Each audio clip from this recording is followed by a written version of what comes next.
So, good thing that I already came in, but this is already a couple of things. Okay. I am, how do you want me to sit? just like the way you are, change nothing. Change something. I'm in San Diego, California. I'm with Bill Martin. Bill Martin is a very interesting man with a very interesting story and even more interesting enterprise and career. And we are going to interview him about an even more interesting man, an American professor of Hungarian descent who taught here in California at universities. And he taught what? He taught astronomics, he taught astrophysics and mathematics. And he is the most famous for what? He is the innovator of the theory of freedom as well as the theory of volitional science and many other theories. Explain to us what volitional science means. Well, first of all, the concept or the word volitional pertains to the word volition, and volition refers to the ability to make choices. So that is the first term. And science is organized knowledge. And so this is an interesting theme because for the first time in the history of the world, we have an integrated science that refers to volitional interactions. This has never happened before. There have been approximations to it, there have been attempts at it, but nobody has ever succeeded. The ordinary person, could they equate volitional with voluntary? Well, yes, they could, but the term voluntary is, let's put it this way. All voluntary action is volitional, but not all actions are voluntary. Okay, in this professor's concept then, where is he different from what we have right now in the Western world? Why is his teaching so different that you would devote your life to bringing it to the public in an organized way? From what I understand, you are the literary executor, can we call you that? That's true. Of his work, and there is somewhat, how many thousands of pages of manuscripts did that man leave behind? By the time we're finished with his theories of freedom and primary property, which generally would be referred to as a theory of volition, we will have about 7,000 pages and 7 volumes. And those are really condensations of much larger amounts of notes that he has Not given really. lectures, no? No, this will be a unique publication of a very great scientist's work. He never did write any of his theories out. Fortunately for the world and for us, he recorded all of his lectures on reel-to-reel tapes. And we have been able to transcribe the material on those tapes down to the last syllable. And from those transcripts, edit very sparsely what he said, and organize it in a way that reads very rationally and very elegantly, I should say. Did you avoid duplication? Because invariably there would be duplications. Did you try to avoid duplications in his lectures? That you wouldn't find, let's say, in page 230, Not at the all. same as you have in page 670. That's right. Not at all, because Professor Galambos always said that that repetition is the mother of learning, and it's a very effective pedagogical tool. So no, we did not. And sometimes when the sentences would appear to be run-on, we would not try to rewrite that or paraphrase it at all. We would simply put a comma in here and there, and the beauty of it was that after a while we found out that this had its own unique style, and it was cumulative. And we found also that when you read the transcripts of his live lectures, you had a profit from it that was an example, in the sense that you remembered so much more. So I think it's a bit of serendipity. We have here a chance to produce to the world something that is of the caliber of Principia Mathematica by Newton, where you're actually almost there, present, live in his lectures. With the man himself. Yes, the man himself. Professor Galambos often said that it is not enough to teach the content of a theory. You have to also teach its history and its philosophical basis, which made it possible. Well, here we get it all. We get the historical background, we get the man, as you say, and all the flavor of that, along with the beautiful philosophical basis that supports and justifies and renders valid all of his great scientific principles that make it possible for man someday to be completely free for the first time. You met him how and when? 1964, September 28th. I'll never forget the night. He was delivering the second session of his great course, Capitalism, the Liberal Revolution. As it turned out, that was the final name for it. He didn't dare tell his market that was the name of the title, because capitalism scared away all the liberals, liberal scared away all the capitalists, and revolution scared off everybody else. So he just simply called it Course 100, later to be called V50, which was his theory of freedom, in which he gives the basic philosophical basis for all that followed. But the title of the lecture was How Do You Know You Were Right? So I thought that was a very philosophically provocative title, and so I signed up for the course, and I took notes that evening, and after about, maybe 10 minutes or so, my notes had no more, doodles, and it was straight note-taking, because I was learning the semantics of science for the first time. In what university was that? That was not the university. Galambos founded the Free Enterprise Institute, or its more formal name is the Liberal Institute of Natural Science and Technology. And so it was not a credit course that you took? No, in one sense, yes, in another. Professor Galambos said that he wasn't accredited like UCLA or USC, but then again, he didn't consider them sufficiently accredited to get any similar designation from himself. Mm-hmm. He had a very unique attitude about education, taught that the subject was basically the transmission of absolutely right concepts to those who could understand them and derive them, and who furthermore would go out and live them and apply them in the real world, which he defined as the world which is derived from rationality and morality. Both of those terms being defined absolutely. You were a very young man then?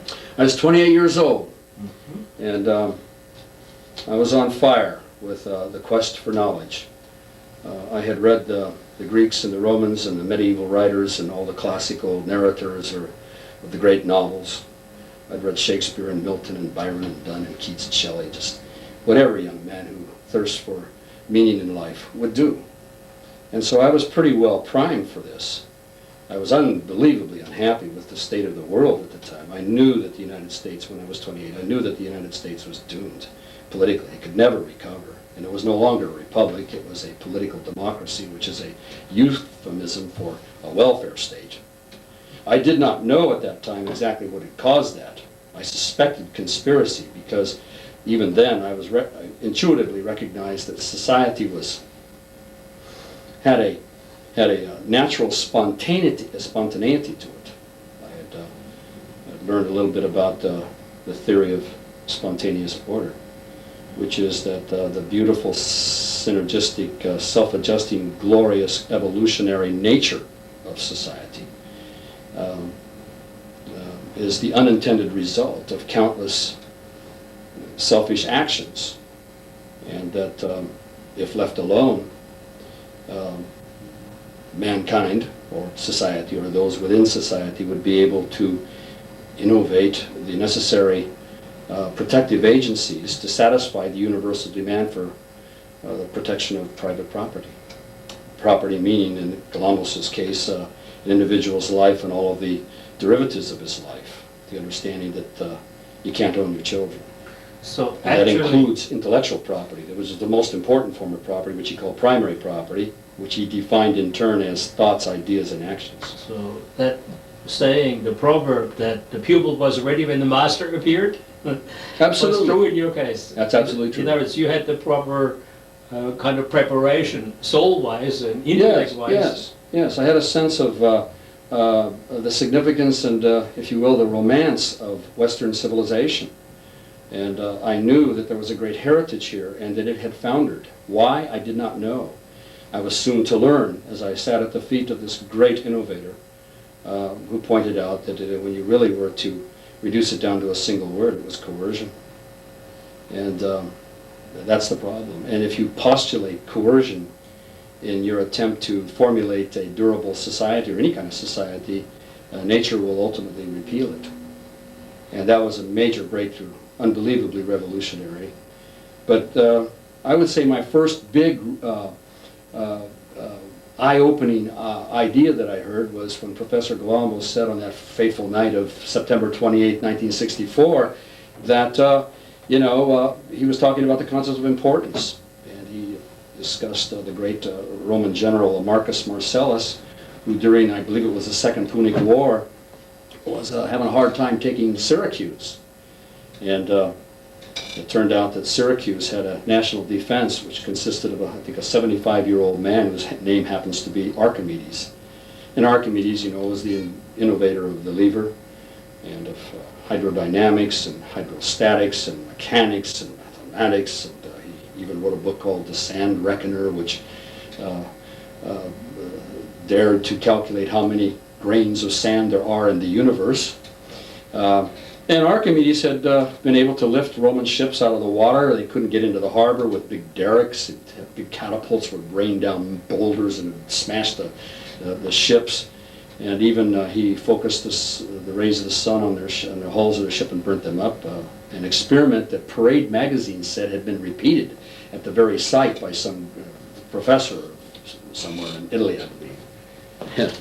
The amazing thing was that he was killed, by the way, by a Roman soldier during a religious drunken festival. Never bodes well for protection. The Romans got in and stabbed him when he was working with his mathematical circles on a sand table. And Archimedes said, don't bother me. Don't mess with my circles. And the soldier ran him through and killed him, against the orders of his commanding general, by the way, because they had that much respect for Archimedes. And I say all this because, Professor Galambos said, if you define importance as the measure of the effect, total measure of the effect upon property, and if you define property as an individual's life and all of the derivatives of his life, including his thoughts, ideas, actions, and all tangible derivatives, with the understanding that you cannot own your offspring because they too possess these characteristics, then you can say that at the time, Archimedes was not so very important. Not nearly as much as Marcus Marcellus, who could take whole cities. He was a great general. He affected a hell of a lot of property in the world. But then came the great question, and I'll never forget this. He said, how many of you in the audience remember the name of Marcus Marcellus? And not one person knew. And then he asked for a show of hands. How many of you know the name of Archimedes? And every hand raised. It was raised. And he says, do you find that a significant response to my question? And do you find my question interesting? He says, why is it that the importance of Archimedes has evolved over the millennia?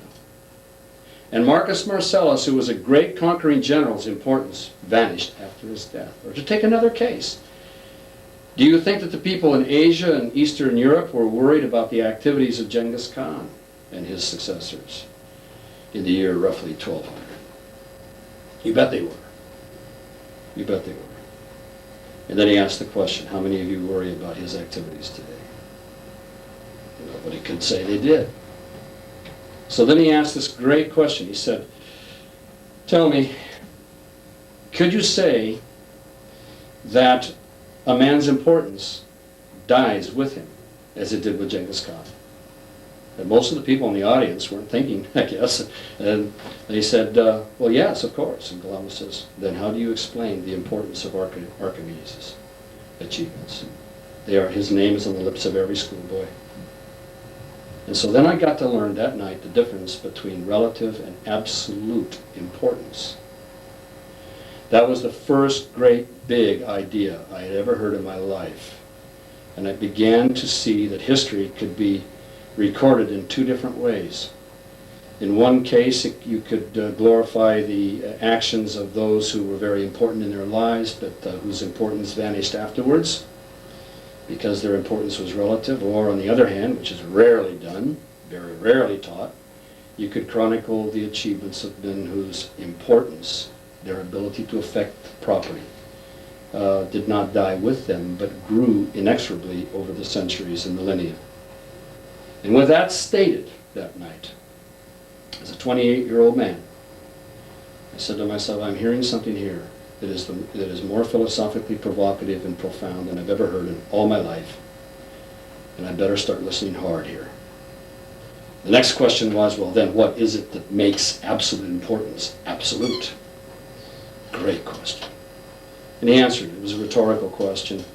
And he answered and he said, it's the scientific method. The scientific method is what all of these achievements have in common. And I then really listened in, and I learned that the scientific method consists of 4 steps. Basically, they are observation for the purpose of data gathering, hypothesis formulation, extrapolation, and again, observation, but this time for the purpose of the corroboration of the extrapolations. And if the downstream derivatives of this method are found to have no exceptions, then you know that you are absolutely right. And that's in the physical domain. The next week I listened to his next session, which taught that in order to apply this marvelous method, which has been so supremely successful in positive history, in the history of physics, the history of science, to the domain of volition, it would be necessary that we add another parameter, which in this case was morality, which was not a mystical concept, but one which was derived from proprietary or observable criteria, and he came up with a definition of property. From property, he defined coercion. He defined coercion as any attempted intentional interference with property.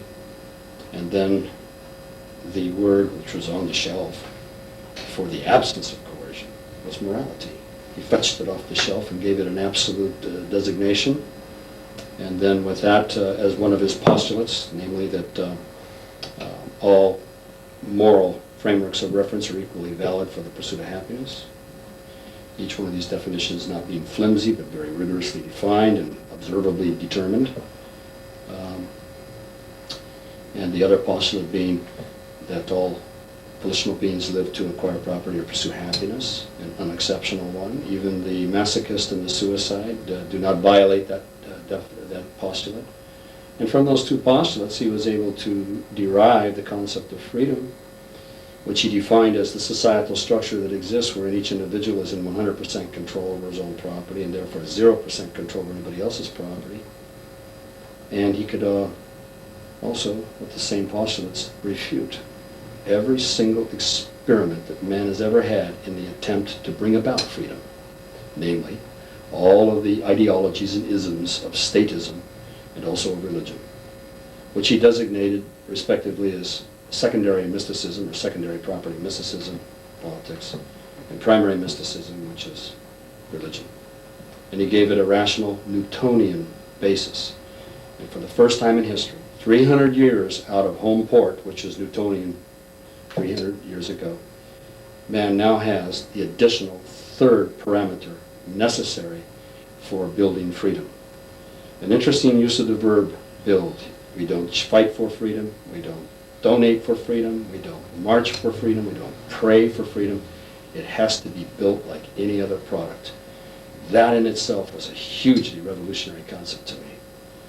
And I said, well, wait a minute now. I said, we've now got an alternative here to the old historical, the dilemma.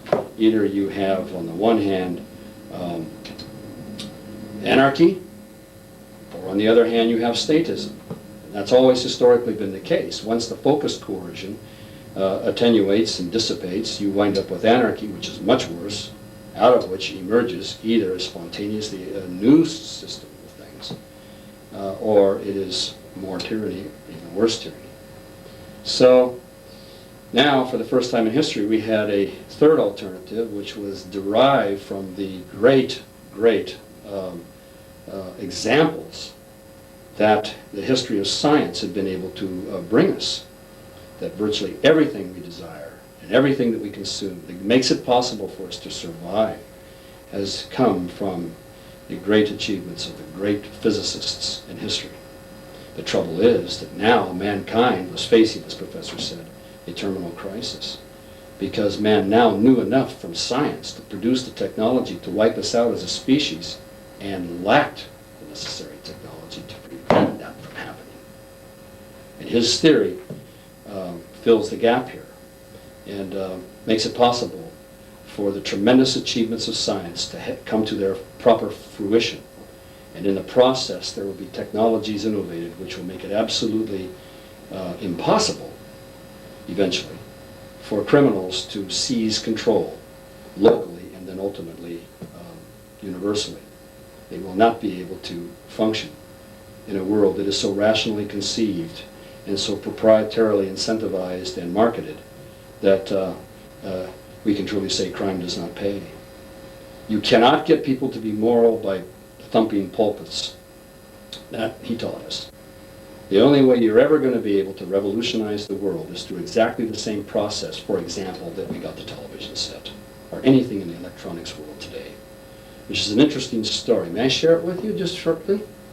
In 1864, an obscure Scottish mathematician and physicist by the name of James Clerk Maxwell was able to put together 4 different equations, I understand, which integrated light, magnetism, and electricity in one single, elegant, unified whole.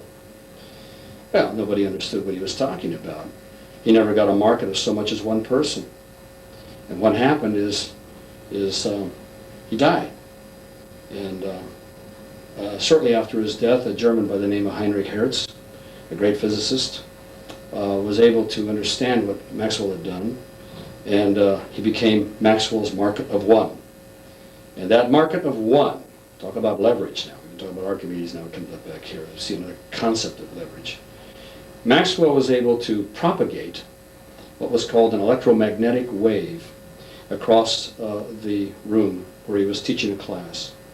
And it was registered, I believe, on a galvanometer, and a little deflection, a little movement took place, and that was the birth of the radio wave. Maxwell didn't fare much better. I mean, Hertz didn't fare much better. And shortly after his death, I guess, I'm not sure about that, but about 1901, I think it was, an Italian comes into the picture. His name is Guglielmo Marconi. And Marconi takes and applies the Hertzian wave on a big scale. He propagates a wave from his transmitter on New Year's Day, I think it was. And it went all the way across the Atlantic Ocean and was recorded in Newfoundland just a microsecond later. And then we can ask this question: how many people in the world knew anything at all about this earth-shaking history here? A handful. But I'll tell you this, the White Star Shipping Line in 1912 launched a great ship called the Titanic, the sister ship or the brother ship to the Olympic, and on its maiden voyage, on April 12th, I believe it was, that year, it struck an iceberg, and we all know the story. It went down beneath the waves, but not before its wireless operator, a phenomenon, a position that had never existed before in history, sent a message which was picked up by a vessel called the Carpathia, and its heroic captain, a maximum man, was able to get the position of the Titanic without a wire, without telegraphs, and got to the scene of the tragedy at about just before dawn, and they saved 750 people, I believe. And this was the first commercial application of Maxwell's equations. Now this was starting to hit the big time, because now we have a big, very visible public corporation that's buying the downstream product of Maxwell's esoteric equations. Hell, just 10 years later, we were into the radio age birth. And then when I was a kid in 1944, my father got an Admiral television set, and I remember watching the lifeguards on the beach in Los Angeles, and Harry Owens' Hawaii Calls, and oh my Lord, that was great in the World Series. It was beautiful things. Speed of light, this miracle was taking place in my living room. And the moral of the story is that in less than 100 years, the world had been revolutionized without ever having any need to be educated. because we bought our television set on the basis of images and slogans, not on ideology. The ideological penetration, such as occurs in books like this that I'm working on for the professor, it's only necessary to reach a few. Most people think you have to reach the masses to educate them. They're absolutely wrong, and history does not support this at all. What history supports is the story I'm telling you. You can generalize it to everything, including the theory of freedom here. First, the esoteric knowledge has to be promulgated. After it's promulgated and read and digested and understood by a few powerful, dedicated intellectuals, revolutionaries, in the truest sense of the term, then downstream prototypes of products can come out. And then those products can be mass-produced. And then they're sold to images and slogans by salesmen, essentially. And the masses, you can count on it. They will consume these products if it enhances their pursuit of happiness, postulate number one, better than the primitive alternatives before. I mean, let's face it, we never had to pass any laws to force people to consume the automobile. The old buggy whip in the carriage, went out without any need to outlaw it or to create a war or kill anybody in the process. And that's very exciting, exceedingly optimistic news for a world out there here that should be starving for this kind of revolutionary knowledge to complement whatever else they're learning on this site. And I think that's why you're here. Let me ask you, how will it affect the common man? How will it affect future societies if they begin to understand and adopt this kind of thinking? Yeah, they won't ever understand this thinking, that's for sure, which I just said. But they will understand intuitively that something behind the marvelous products they're getting that will now allow them to satisfy their need for protection of their property. They will gravitate quite naturally to it, and it will affect them in this way. It will set them free for the first time in human history. And ultimately, the destiny is cosmic. Man is not limited to this planet. He's not confined to this solar system. This is our ancestral home. We've made a hell of a mess of it so far. But yeah, man's cosmic destiny can... I guess I probably could tell you the story, if you want to go way out here, is that let's look down the road a few thousand years from now, or maybe more, maybe less. You could have a father that's standing with his son, and he's looking out across the starry spaces, and he looks at a spiral galaxy, and he has a fantastic equipment at his hand, and he has his boy look through it, and he says, "You see that spiral arm in that galaxy out there? It used to be called the Milky Way. Now we call it the Bruno Galaxy, for he was the one that expanded man's view of the cosmos beyond this miserable Earth, and was burned alive for it in February 19th, 1600, by the way. And he too is triumphant, like Archimedes. And the boy will look, and he will see the spiral arm. The father will say, "Well, there's a star out there, about 2/3 of the way out in that spiral arm in that distant galaxy." And they'll be looking at Andromeda, probably 1,000,000 light years away, I think. And he'll say, "You cannot see that G dwarf 0, very common, ordinary little star. It used to be called the sun, my son, but it's now called Copernicus." And a third star out from Copernicus, there's a little small planet. It's now called Aristarchus, after Aristarchus of Samos, who was the contemporary of Archimedes, who first taught us this. And though you cannot see that, my son, because of the theory of freedom, it was innovated in the 20th century, 300 years and some change after Newton's great Principia, and derivative of that book, because of that theory, we are here today. And my son, that is our ancestral home. That's what's at stake here, to answer your question. I took you way out there, but yes, that's what's in it for the human species. And they will also find that if there is any such thing as a bureaucrat left on this planet who wishes to come and tax him, he will be able to say to the bureaucrat, if one even exists, he'll be able to say, "Mr. Bureaucrat, you are not welcome. You wish to plunder me in my own best interests, and let me tell you something, I have my best interests at stake always, because there is a voluntary society we live in here. We are all free. You're a relic of the past, and I'm going to ask you politely to leave my property, and if you don't, if you pull out a gun, well, you will cease to be a problem. And you can make that statement stick. So you see, the whole problem of mankind is he has always been in a paradigm of mysticism, either primary or secondary in its effect. And he has always repeated the errors of the past because he never realized where the real action was. The real action was in the world of physics. And the epistemology, or the philosophy of physics, I'll just share this quickly with you, and this is all in his works, which the readers of the future will be able to come and get their nourishment from. And it will enhance their effectiveness and their depth and their dedication as revolutionaries. Consists of, first, semantic precision. Most people have no semantic precision at all. They don't know where they speak, and therefore their goals are flimsy and foggy, and they are therefore pursuing that which is, or that their course of action is consistent with that. They're inconsistent. They fail.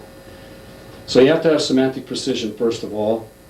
I think it was Voltaire who said, if you wish to speak to me, define your terms. In Newton's Principia Mathematica, he begins with definitions.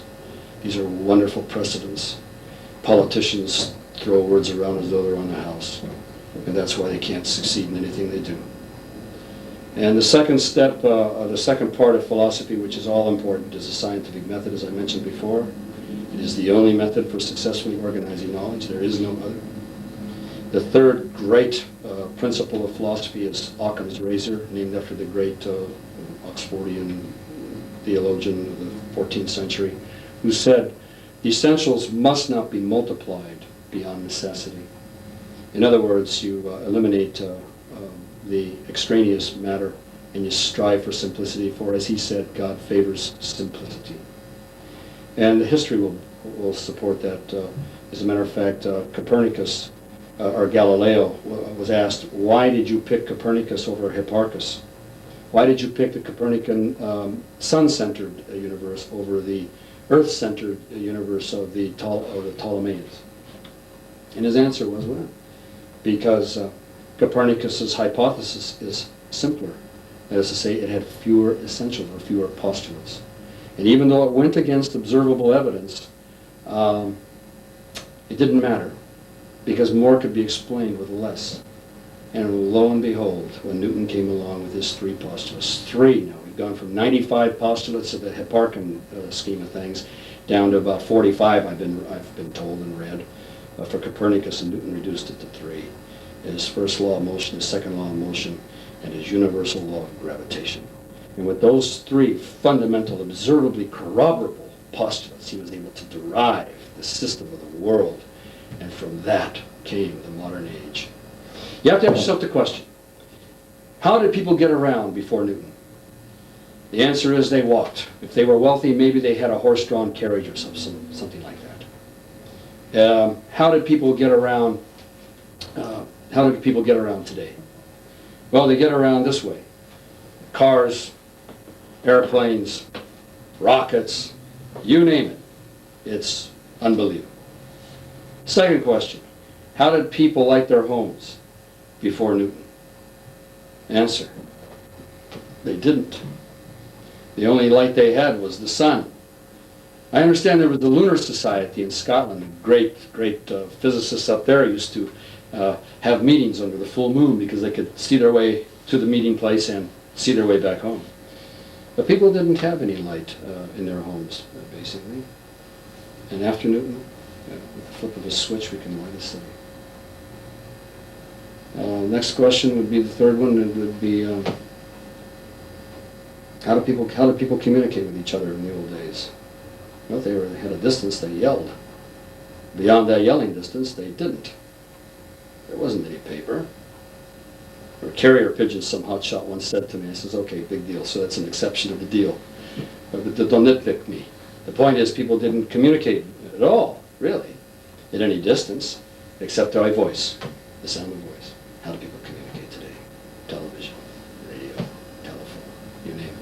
It's beautiful. All right, now you have to answer the question. For all of recorded history, man was in a condition of stasis here. It was static. There wasn't any progress in these three industries that I've talked about. After Newton, when man knew how to use the scientific method to resolve his differences, to use Occam's razor, the criterion of simplicity, and to use semantic precision, with these great, incredible philosophical tools, these enormous levers, this enormous capital, man was able to go out and create the modern world of technology and science. It's not an accident. It's hugely exciting. It's revolutionary. And it's about time for mankind to take and learn from the lesson and apply whatever they were doing there to the condition of society. Instead of trying to resolve their differences by majority vote, winning beauty contests, and wielding coercion either through fraud or through force. So that's those three portions of philosophy. And the fourth one would be that you pursue knowledge for its own sake. You find somebody that doesn't want to pursue knowledge for its own sake, they're only interested in how they can make more money with what you're teaching them, you can pass them by. They'll never build freedom. They'll never be revolutionaries. So that's a characteristic of a true philosopher. By the way, philosophy means love of wisdom.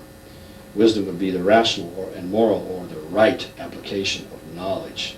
Knowledge being defined as the interaction between the observer and the observed. And that interaction takes place in the brain. And I'm just giving you some of the semantics of this marvelous theory, which is Newtonian through and through, with one addition, which is huge, which makes Galambos, I think, the most significant integrator in the history of mankind. Certainly, when he was alive, the most important man on the planet. And that additional input is morality. Morality being anchored not religiously on divine revelation, but on a proper concept of property, which again is defined as an individual being's life and all of the derivatives of that life. And I believe that that is observable. It is absolute in the sense that it is not subject to arbitrary determination. It is the same. When you look at that definition and utilize it, the observer will get the same result, irrespective of time, place, and circumstance. And science is built up of absolutes. Just for the edification of your audience, an absolute is a human opinion, which after the use of the scientific method produces results that are universally corroborable, irrespective of time, place, and circumstance. Example, Galileo's law of falling bodies. He had an opinion how they fell, and how fast they fell. And that has been tested, I don't know, maybe billions of times. And it doesn't matter whether you're an Italian or a German or an Irishman. It does not matter where you live or when you live. If you will test Galileo's opinion, you will get the same result that he had. That makes that opinion an absolute. Of course, you know in today's degenerate and defective society, which is committing suicide at a rate that's it's unbelievably frightening. Everybody is taught in the gun-run schools today that everything is relative. And for those in your audience who ever run into that or think that themselves, let them ponder the absoluteness of the statement, which contradicts it. If everything is relative, so is the statement. But we've gotten nowhere. I remember my sociology teacher at Oregon State in 1953. I only lasted in that class for about 1 hour. And I had a big Donnybrook with the professor right in front of the class. He said everything is relative and knowledge, there is no absolutely knowable knowledge or something like that. Knowledge is that there is no you cannot have absolute knowledge. And I said, well, if that's the case, then what you just said is incomprehensible and useless. Why do we bother? Is this what sociology is anchored upon? Is that one of your postulates? And he thought I was a troublemaker, so we had a meeting after class and we both agreed that I shouldn't take the course and he shouldn't teach it. So that was the end of that. That was the beginning of the end of my college days, which was like from the very beginning. By the way, a professor defines education as the successful transmission of absolutely right concepts and how they're derived to those who can understand them and apply them to the real world. The real world is not the world derived from politics, because nature has repealed every one of those experiments. The real world is not hocus pocus and religious incantation that leads to wars and internecine death. The real world is the world that squares up with what we get from the scientific method, and now from moral behavior added to it. With those great philosophical principles, we're able to do, for the first time in human history, we're able to actually build the requisite technologies, which in their aggregate will gradually overtake the powers of the world to coerce. And then we will have the flight of the bureaucrats. And that will be what Marx said, of all things, for the wrong reasons, of course. But he said, the state will wither away. How prophetic. He did not know how to do it. He had nothing but communism to offer, which is the repeal. It violates the first postulate of Galambos' theory. And it certainly violates his second postulate. I repeat, the first postulate is universal. It's a law of nature, is that all men live to pursue their happiness. Now, their happiness can be irrational. It can even be pursued immorally. It doesn't matter. But every man pursues what he construes to be a higher preference of existence than the one he's got now. Any way he slices it, that is true. Now, that's a universal statement of the ultimate nature of man. You can't build freedom with that. But if you add to that the second postulate, which is that all moral frameworks of reference are equally valid for the pursuit of happiness, or put another way, all concepts of happiness pursued through non-coercive behavior are equally valid, that is to say, acceptable logically for us to be able now to derive the concept of freedom, the societal structure in which there is no coercion. We have that. Now, coming back to the philosophy, I've mentioned semantic precision, use of the scientific method, Occam's razor, knowledge for its own sake. But there's another very important parameter here to philosophy. And most philosophy teachers, most professors of philosophy, the universities don't know second about the subject. I learned it from this great philosopher. And it was a Newtonian, and following in the footsteps of Newtonian in physics. But it is this principle. You have to take into consideration that which is unseen, as well as the seen, in every intellectual deliberation. In other words, you have to take into consideration not the immediate and the specific consequences of something, but also the long-term general effect on, let's say, sociologically, all people, all peoples.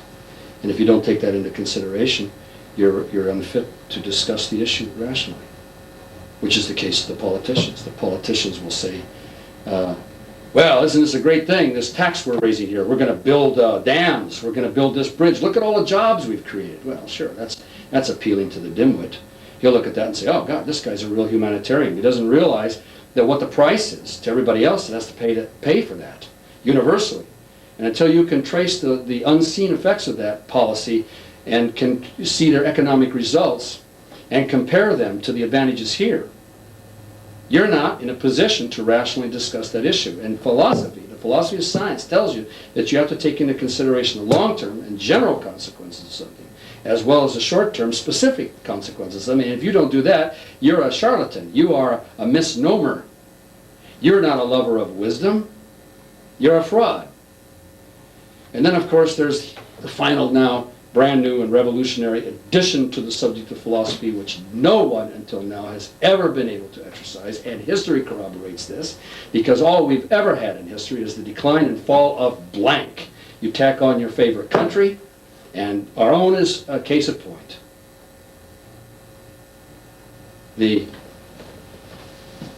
Shall I say this? How can I emphasize the magnitude of this late addition to the subject of philosophy, without which there is no hope for mankind? None. Absolutely none. Because we have the ability to destroy ourselves, and we don't have the ability to prevent that from happening. We have a doomsday machine. We have, for the first time, a non-theological, non-science fiction doomsday machine where the body of the science of the world is controlled by the brain of a Frankenstein, the collective, insane minds of political opportunists and those who are behind them.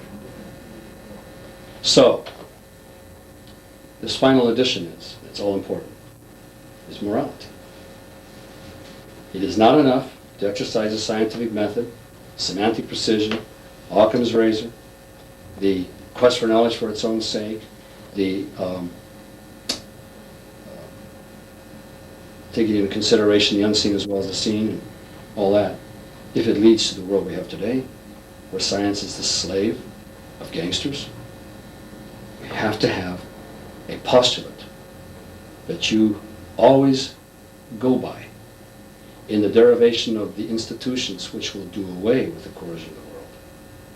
And that postulate is morality, the second postulate, which is, again, a non-theological, non-mystical postulate. It's, for the first time, it's very philosophically unique in that, in science, always before, postulates were generalizations of natural phenomena. They could be observed. They could not be derived. They were assumed. It was a product of inductive science, not deductive science. It was induced, I repeat that, induced. And you must always keep that open for refutation. You can't derive its necessity. You have to assume it.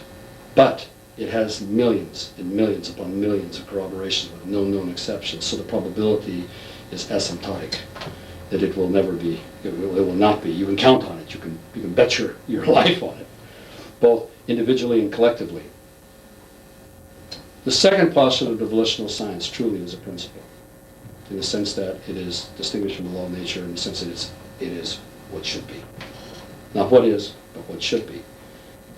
That does not mean it's impossible to abide by it and get what you want. The beautiful thing about this is that if you use it and it comes to prevail, then there will be exceptions. And it will become a statistical law of nature and graduates from a principle to a law. So that is basically what the theory of volitional science is about. That's why I've dedicated my life to it.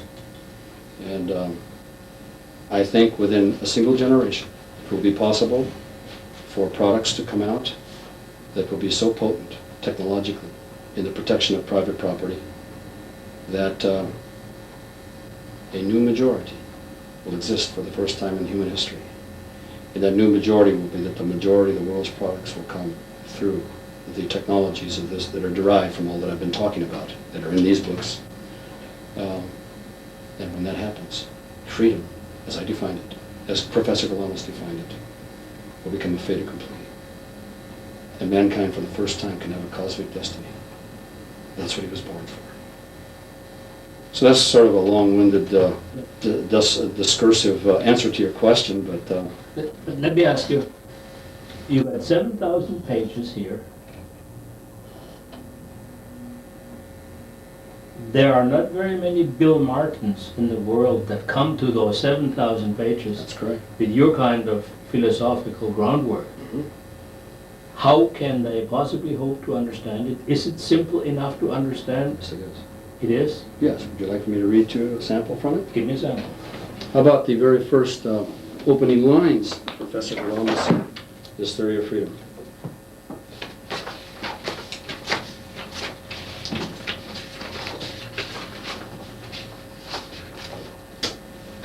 Just a little sample here. Good evening, ladies and gentlemen, and welcome to the first session of V50, the basic course of the Free Enterprise Institute, and the one from which all progress thereafter stems. I'd like to point out that this first session may be quite different from all the others that will follow, because from my own personal standpoint, frankly, it's a very difficult session to teach. Probably the most difficult of any session of any course that I've ever taught, because I have to explain to you in this session what it's all about and what you're here for, and that's pretty hard to do in the framework of one session. The problem is that every person that is attending has obviously had many inputs in his life of many different kinds from many different sources, and they are in some respects similar to each other. You've all been living in the same culture, and you've had the same inputs from the standpoint of the political structure. How you react to it is individually different. Some of you may admire the present political structure and think that we're doing the best we can in a difficult situation.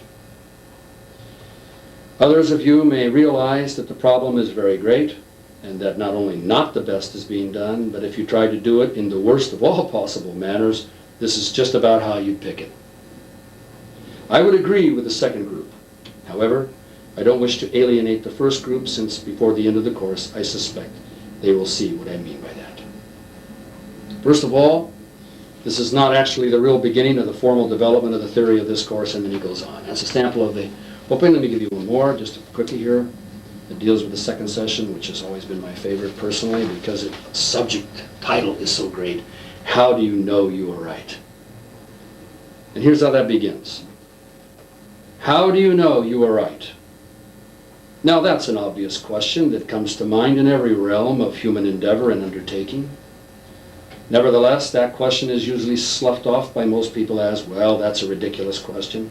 I know I'm right because I'm doing the thinking. Who else would be right? Everybody imagines that whatever he thinks is naturally, automatically right, and it can't be any other way. Well, that isn't as simple as that, because the other fellow who disagrees with you has a similar attitude that he is right. He may happen to be in total disagreement with your position, and it's very difficult to demonstrate that two conflicting points of view are equally right. So, because this introduces a chronic and almost predictably universal situation in human affairs, there has gotten to be another attitude on the subject of rightness, which is even more prevalent. Well, obviously, rightness is relative. There is no such thing as right. It just depends on point of view, and everything is relative anyhow. So why bother trying to talk about who's right and who's wrong? It depends on the point of view. That, ladies and gentlemen, is why we have wars on a large scale and people punching each other in the nose on a small scale. So it's a fireside chat, you might almost say. It's got a homely touch to it. The voluminous writings are all necessary because there is an awful lot to know. And there are many delusions that man has to get rid of. And it's really not too much different from learning the theory of relativity. If you wanted to learn the theory of celestial mechanics, you would have to pay the price.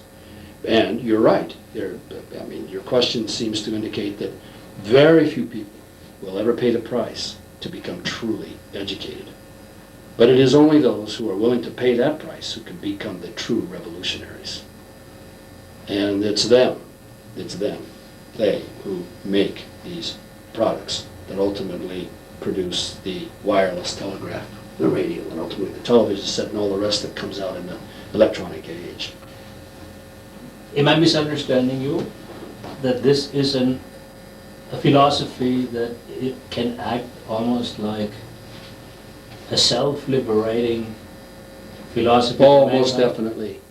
For those who hunger and thirst for it, this is the answer. You won't find it anywhere else. And we're looking at a new kind of man. Absolutely. Yes. A man who behaves morally all the time. Without religious dogma. That's or right. The whip. That's exactly right. And he will not do it because he understands the principles that are behind his behavior. Just as the man who's viewing the television set does not understand Maxwell's equations. He will do it because it is the custom, because it is profitable, because to not do it means an instantaneous loss of his property and great pain. Properly applied, you foresee a society then, a minimalist society, minimalist intrusion by government? Is this man a libertarian? We would call him today a libertarian philosopher? No, he's not a libertarian philosopher, and he detested the term. He said it was a weasel-worded term. He says the better word is liberal. And so what they've done is they've taken the word libertarian to distinguish themselves from the pseudo-liberals and haven't had the guts to retain the right word and to not acknowledge the theft. So he would be a liberal in the truest sense of the term. Liberal means ever pertaining to freedom. And I would say his philosophy is definitely not minimalist, because that implies that you're still tolerating to some degree an element of coercion in the form of the old traditional concept of a state. Falsely named the government, by the way. Government comes from the Latin gubernare, which means to steer and ultimately to protect private property. Well, I would say true governments would be an insurance company, a night watchman, your dog, a fence, a padlock, These are all services that are calculated in a very primitive way to protect private property. Ultimately, it'll be done electronically. It's already been, some of these technologies are already afoot in the world today. It's wondrous to see. It brings me back to the theory of spontaneous order, that the ideological demand for security will ultimately be met by a supply of proprietary governments, as I just defined them. Governments so potent that ultimately not all the technology in the world today for destruction will be able to prevail against it. Now that seems utopian, but I have to remind you that utopian comes from utopos, the Greek word which means no such place, therefore impossible. And if you define impossible as that which would have to violate a law of nature, then it is imperative upon the person who would call this utopian to demonstrate that there's some law of nature that this violates. But there is no known law of nature that this violates, and so therefore it remains possible. And that's very optimistic. We just have to look to science and to the history of science to see that it is very possible to become completely free. But we cannot rely in the smallest iota upon any assumption of the necessity of coercion, whether it be mystical in the religious sense or whether it be political in the secular sense. And that's the breakthrough. That's the tremendous, beautiful, revolutionary quality and flavor of this. And what really appealed to me in the beginning was that it was derivative of Archimedes and Newton, only it went beyond it and penetrated into the social domain. And it shouldn't be so surprising that this has never been done before. After all, we didn't have any real progress until after Newton, in any grand way that I illustrated, or as the professor illustrated, until about 300 years ago. In the overall context of history, recorded history, just 6,000 years, that's a blinking of an eye. It just happened. It took place in England, and Scotland, and Europe. So finally, society would become predictable. Totally.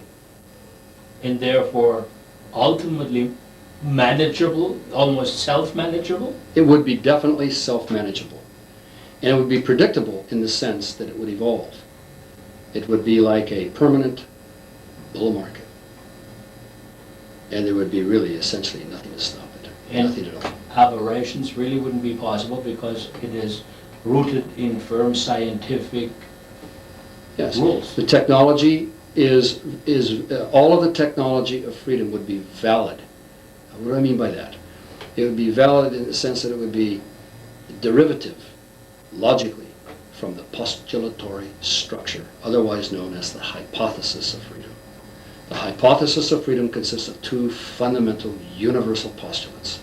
The first is that all men live to pursue happiness, and the second is that all concepts of happiness pursued through moral action are equally valid. And anything that violates either one of those postulates in the assumptions of a man's arguments or his system is therefore, we would call invalid, unacceptable. It doesn't follow.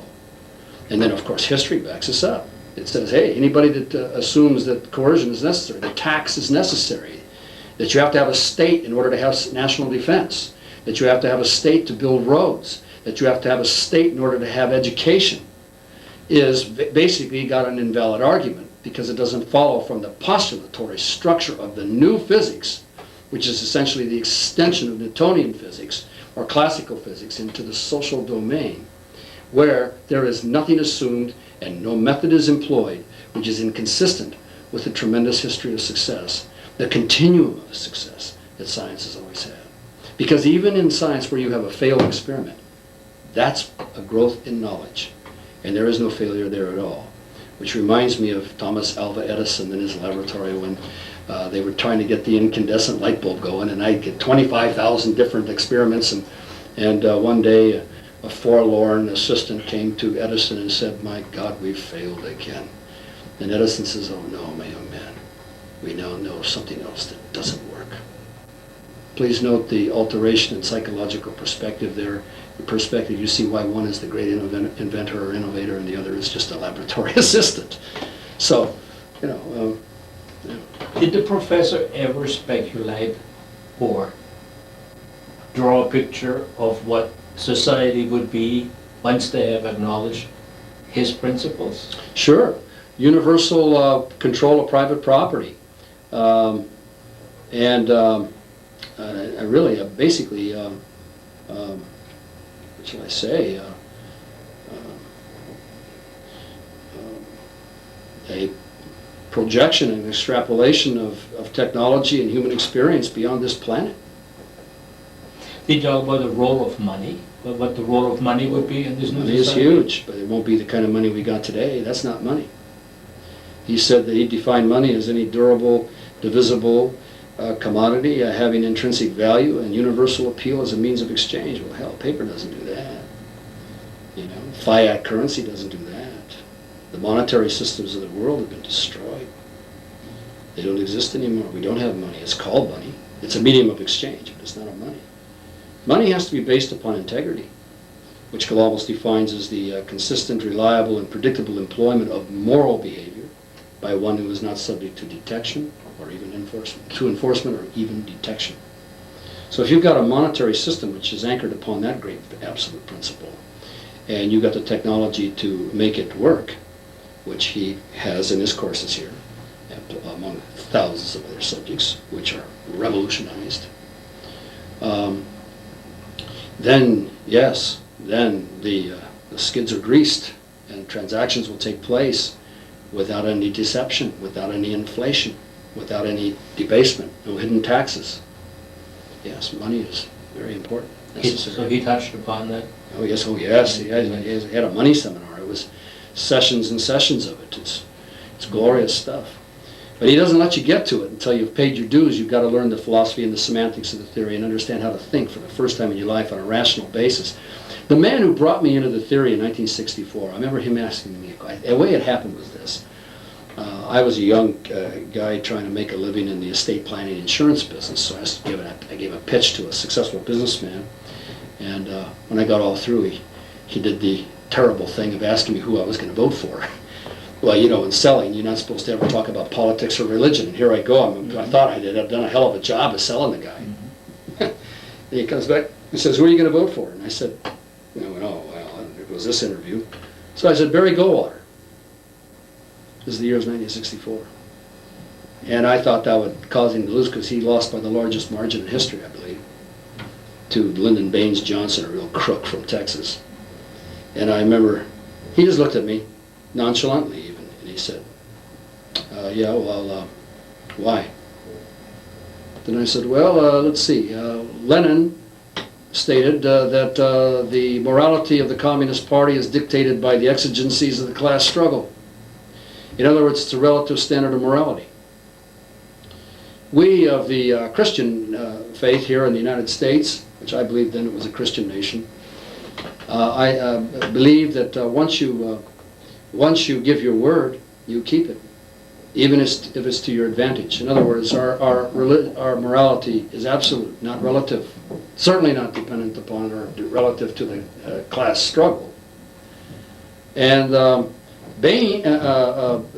Mr. Lyndon Baines Johnson is going about these days as a presidential aspirant saying that we should peacefully coexist with the Russians. Now that makes him a damn traitor,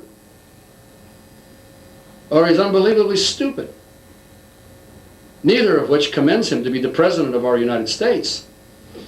On the other hand, Mr. Goldwater says that's not possible. You cannot peacefully coexist with the Russians. And on that issue alone, I cast my vote for Goldwater. I thought I did a hell of a job. I thought it was a great answer. And I'll never forget it.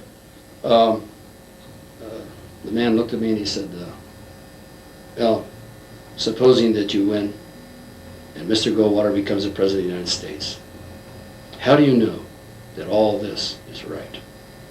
And I don't mean right on a relativistic basis. I mean on an absolute basis. And he paused, he stopped, and he waited for me to answer.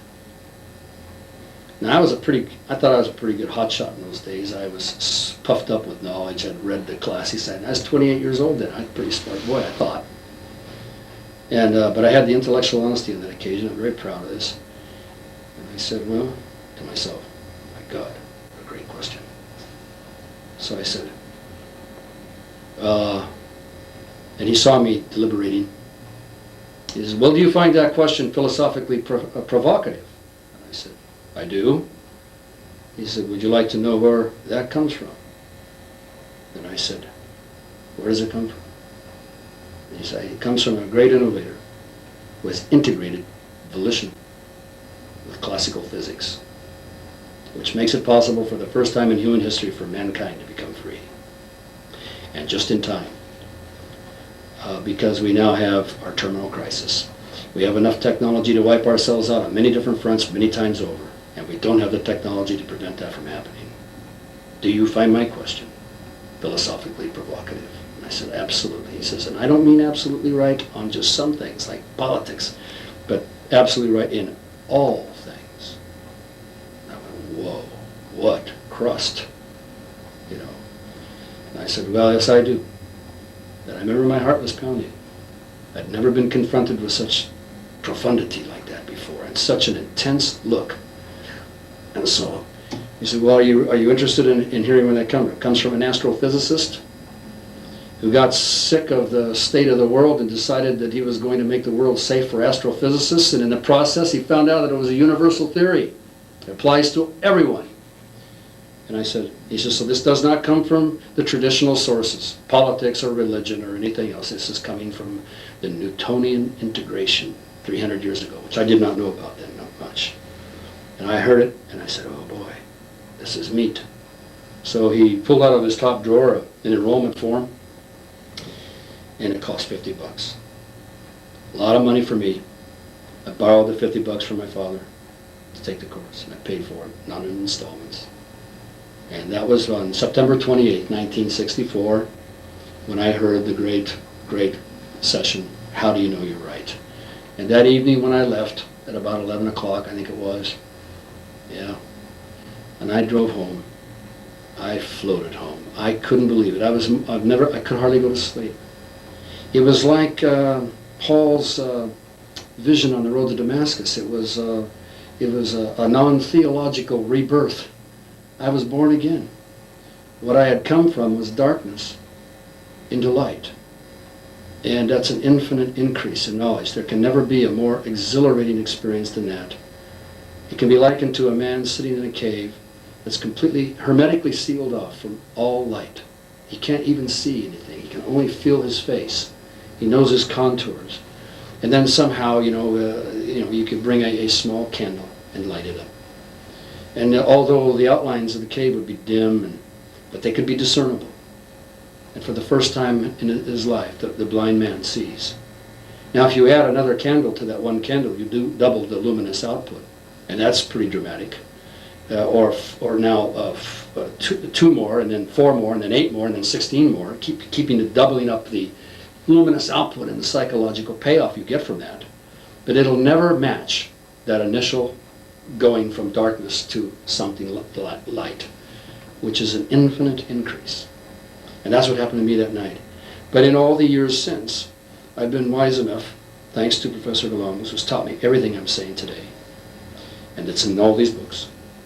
I've learned that you have to hold your feet to the fire, because you might be receiving on page 2000 1,500 light bulbs or candles worth of light.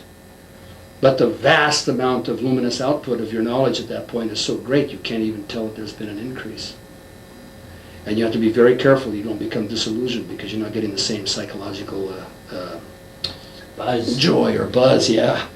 And so I realized that. That's called the Law of Logarithmic Stimulation. It's a great law. Two great German physicists, one was Weber and one was Fechner.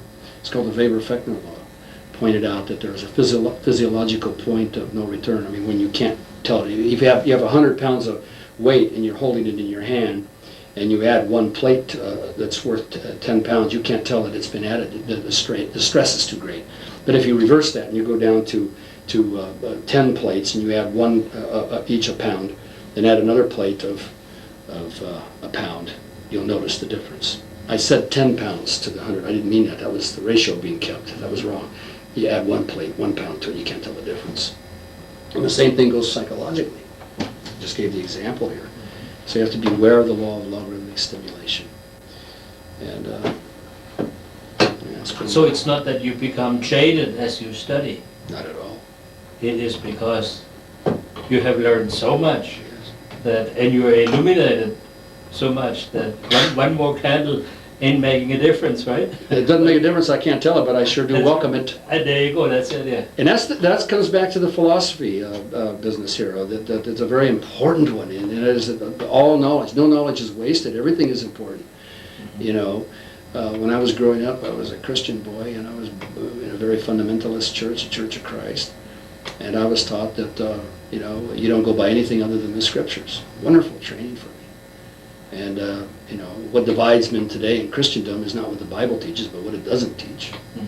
And so I studied the Scriptures, and I learned a lot. I remember one great one in here was Jesus was writing to the church of Philadelphia through his angel John. It's in the book of Revelation.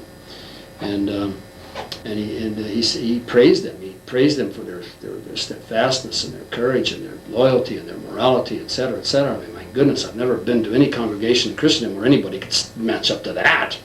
And yet he said, and this is valuable. It's very, very valuable for your work and my work and all of us who count. And that is, he said, but I have one thing against thee. Thou hast fallen away from your first love. Repent, or I will come and remove the lampstand that is in your midst. In other words, you can't go on automatic. You gotta keep alive, man. So I cultivate that all my days of my life, and I'm a living testimony to it, and obviously the professor saw at the end that I was his man. And he chose me, and it's a sacred thing. I feel like I'm sort of the, what shall I say, you know, I have to dedicate everything I'm doing to this. And it has to be promulgated under the right terms. It cannot be disclosed promiscuously. Not until his book is out will the cosmological portions of his theory be disclosable to the rest of the world. And but as soon as they are, and I will be finished with this book sometime in the spring, next year, then everything I'm saying here is definitely releasable. And for those in your market who can in some way, at some point in this interview, be stimulated as I was by the man who challenged me about who I was going to vote for, then they have a chance at life. And this is what lies beyond the great struggle we're up against now. We prevail in that. The while beginning to build these technologies as the state disintegrates. We don't fight the state. It will accommodate us in its suicide.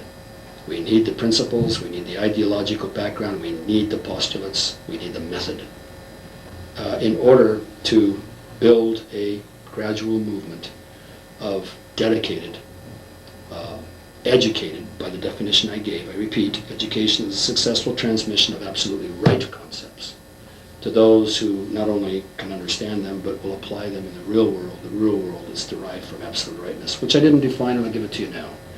Absolute rightness. The standard of absolute rightness, the, what shall I say, the standard bearer is rationality, defined as the use of the scientific method in arriving at conclusions. That's rationality.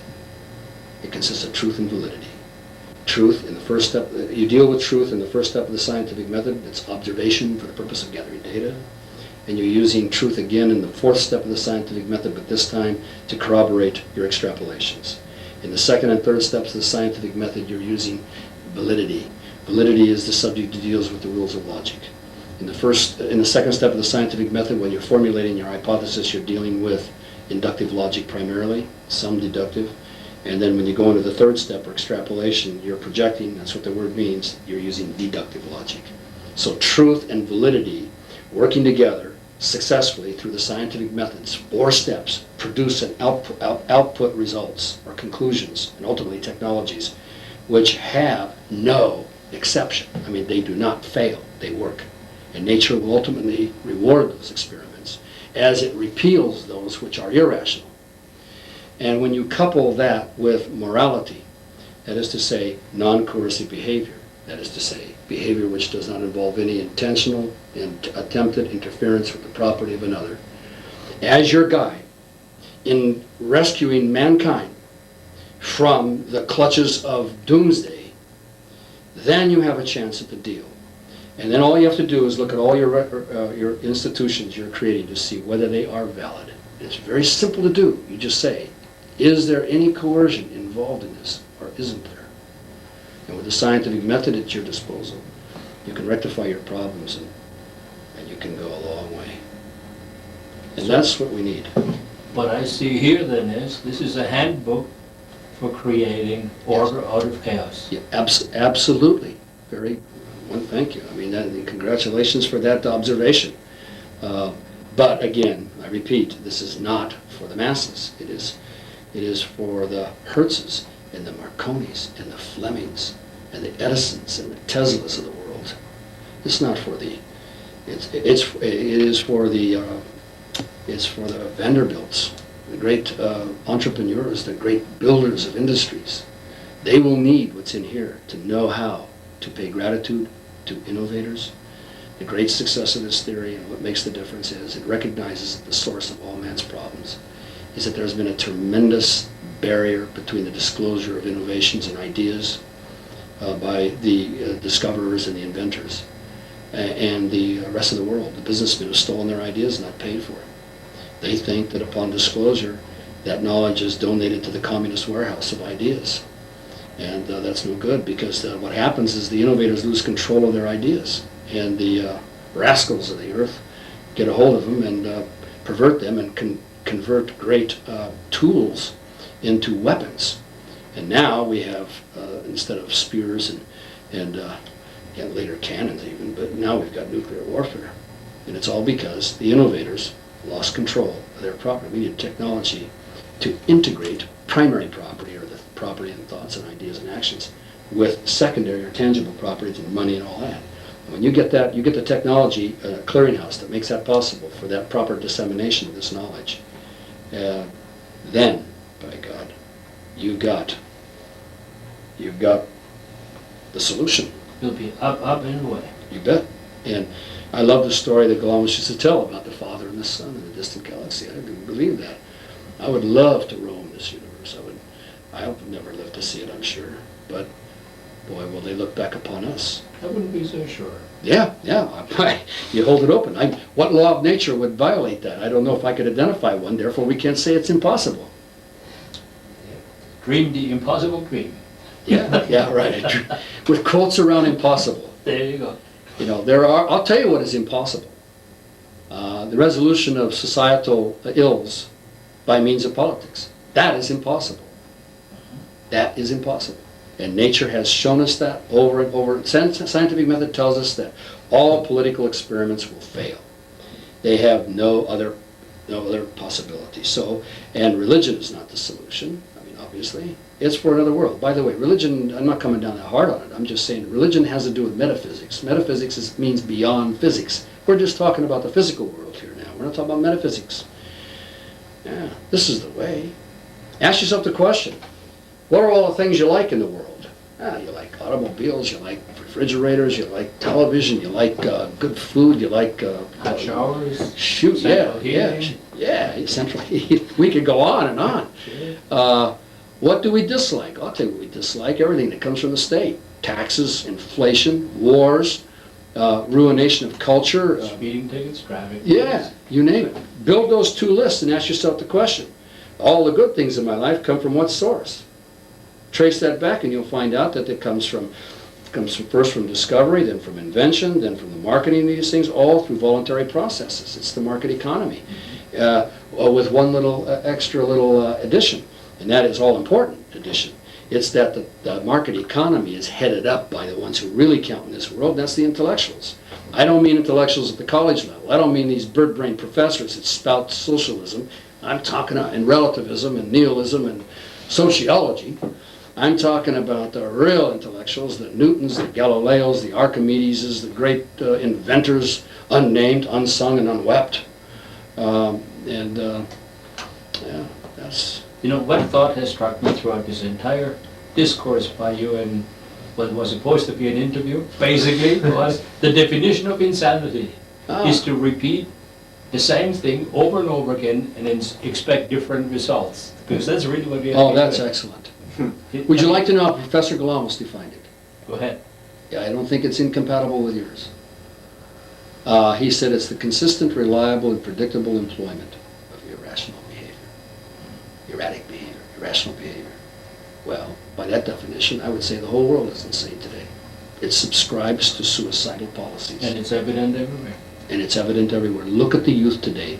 They are lost, they're gone. It's as though you're speaking to inmates in a lunatic asylum. You can't reach them. They have no basis for thinking and communication, at least the ones I've met out here in California. There are probably some pockets of pretty good ones. We've got a couple of good ones right here in my staff here. But, yeah, it's the world is insane. I mean, think about it. If you were a highly cultured alien civilization and you or your automatons or you yourselves, who knows, could pass by the planet Earth, now improperly named, or monitor the electromagnetic waves that are being propagated day and night for centuries, for I don't know, for decades off the planet Earth, and monitor the silly crap that comes out of television. Why? You would despair of ever trying to land here or do any business with them. And one of the most offensive shows they'd see would be Star Wars and Space Wars and crap like that. I mean, how can it possibly be? I mean, if a civilization has been able to overcome coercion and do the things I'm talking about here, and by the way, this theory is not confined to this Earth, it's all over this goddamn universe. If that happens, and they come and they see that, they'll say, we'll pass on that. That's not a profitable opportunity there. And and let's assume we have the technology to go out and try to do business with them. I mean, to do damage to them, like terrible space aliens. Why, hell, they'll snuff us out like a pest, and we won't even know what happened to us, and that scares the hell out of me. Yeah. They say, well, these flies are buzzing in our ears, and we're gone, and it won't be even immoral. It'll simply be defense. They're getting rid of pests, and that's the world we live in today. It's disgusting. And I'm looking for young people. I'm looking for young people with a lot of treadwear left. I don't have that much. I'm 63 now, going on 64 next month. You've got lots left. I know, but I don't have as much treadwear as the young ones. And if I could get some young people to dedicate and consecrate their lives to building freedom, and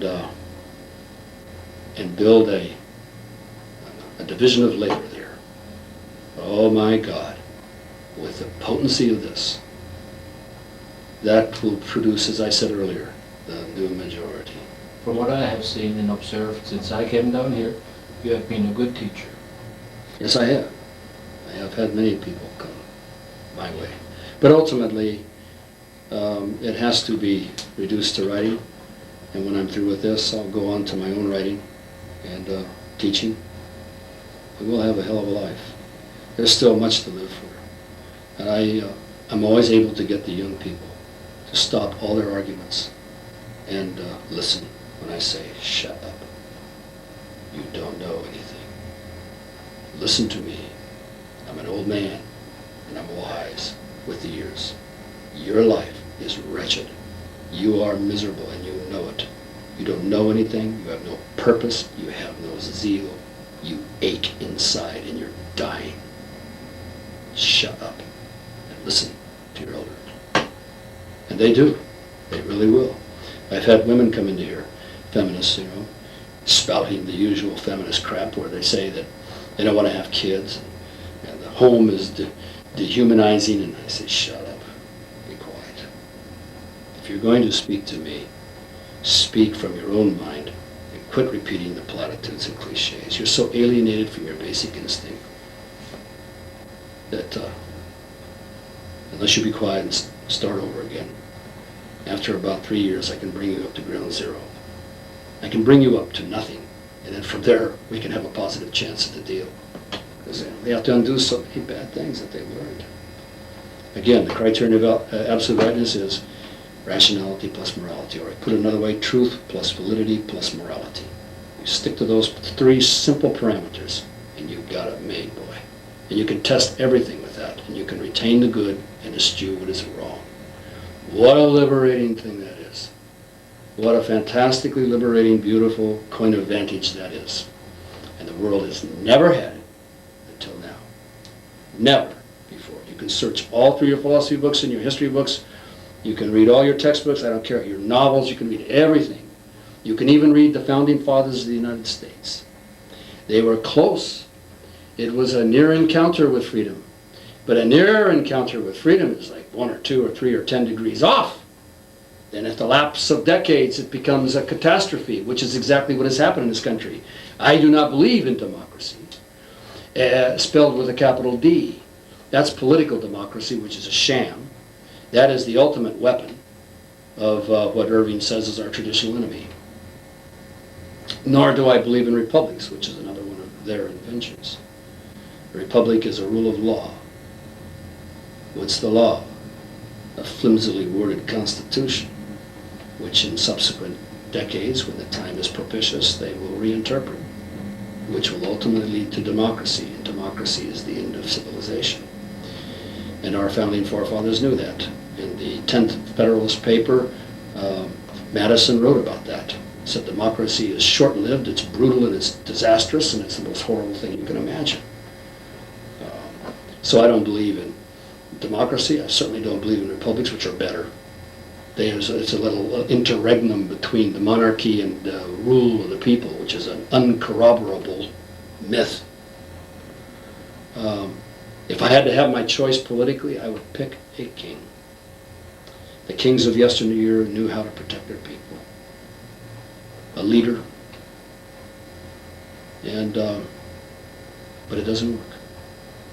It has the wrong philosophical foundations. No, we have to grow up now and begin again. And we begin with the theory of freedom, which is the great integration between volition and physics. They're now unified now, using the same epistemology. People have asked me, well, how can you take the volitional concept of morality and render that amenable to the scientific method? And the answer is clear. In the second step, sir, in the second step of the scientific method, you formulate an hypothesis. In the formulating of your hypothesis, there's nothing that says you cannot use a principle instead of a law in order to derive a world that does not yet exist, but could.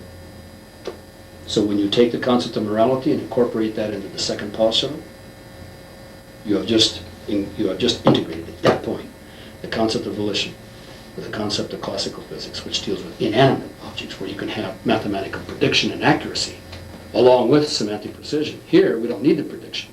We don't need the accuracy, however much it might be desired whenever it offers itself. But you can have the precision, and the precision is all that is necessary in order to use the scientific method to derive valid consequences or output conclusions, which, if corroborable, and if they prove satisfactory, in all cases, then you have just done it. You've shown how you can integrate the use of the scientific method beyond inanimate and even animate physics to volitional physics, which is a subcase of biology, which is a subcase of the big show, physics, which is the ultimate and grand and all-powerful subject. But now volition is subsumed under the overall grand subject of physics. That's how magnificent this is. That's how grand it is. And that's how revolutionary it is. People ask me, do we have time? There's a $64,000 question of all time, of all history. My God, there never was a question more poignant than that one. Do we have time? Probably not. That should make us get up and be a-doing all the more. And if we don't win, what a victory we've had anyway. So you speak with the eloquence of emergency. Yes. There is an emergency now. It's so critical. It is so critical that we are truly facing the extermination of our species. Why? We couldn't heal ourselves of our ancient insanity. It boils down to that. I like your definition. Couldn't learn from the past. Who was it? Was it Hegel who said, or was it Santa Anna? Santa Anna, yeah. Who said, if a man does not learn from the past, he's destined to repeat it. I disagree. And I agree. Hear me on this. It shows you how poorly the philosopher Santa Anna thought, because he didn't have this real philosophy. I agree, Mr. Santa Anna. in the area of politics and in the area of religion, because they don't have the self-rectifying methodology here. They didn't learn the lessons from positive history, the history of scientific achievement, as distinguished from negative history, the history of political destruction of property. Science is the creation of property. So is the market economy. When it's unhampered, it's the creation of property. And he's wrong in this. He's right in the sense of politics and religion. He is wrong when it comes to science, because the whole history of science shows how we learn from the mistakes of the past, and we learn from the triumphs of the past. You all know the phlogiston hypothesis of heat. They believed heat was a material object. Many men, great men, wonderful men, devoted their entire lives to the phlogiston hypothesis. That turned out to be wrong. Gosh, what a tragedy. And yet it isn't a tragedy, because of the great principle of philosophy that says no knowledge is wasted. It was one of those things in science. Well, we know what isn't. We know what is wrong, and we can live by that and not repeat it. The scientific method says if you have 1,000 experiments, and they are all corroborated, and on the 1,001st experiment, you're refuted, what do? Do you have an ad hoc approach to this? Do you shove it under the rug? As the politicians do with 49% of all the people that voted against them, you just shove it under the rug. I'm right. I got a 51% vote. No, in science, you have a very rigorous procedure here. It says if you flunk on the first, you have to scrap your hypothesis. You start over again, or you figure out where were you wrong in your extrapolation.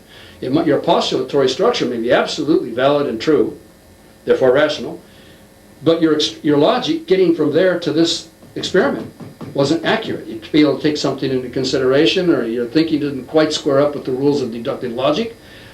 But in either case, you can't tolerate that one failure. Now you may say that's a very harsh criterion. Well, perhaps so, but that's how we cure diseases. That's how we build bridges. That's how we got to the moon.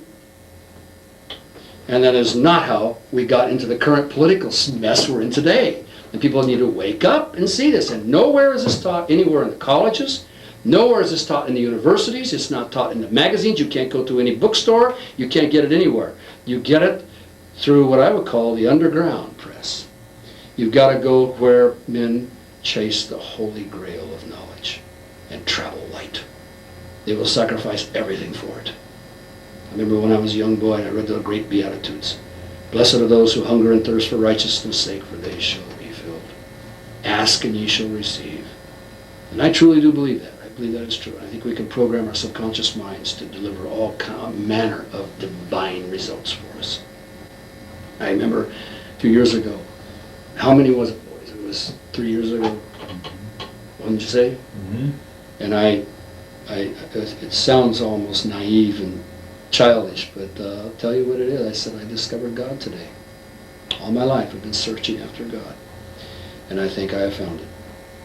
You know, Galambos defines God as the source of all natural phenomena, and I don't necessarily see any reason to reject that.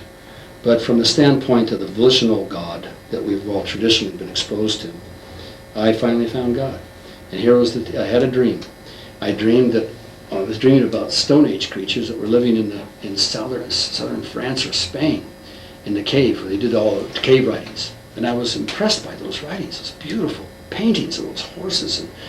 And I woke up impressed with my dream, and I basked in the emotion of it. And then all of a sudden it dawned on me, says, my God, you know, wherever man has been, prehistory and otherwise, and some post-history, or during historical times, regardless of whether they were geographically remote, regardless of the distance in time and space, man is always attributed to some supernal force or forces, both for good and for evil, the ultimate determination of their fates.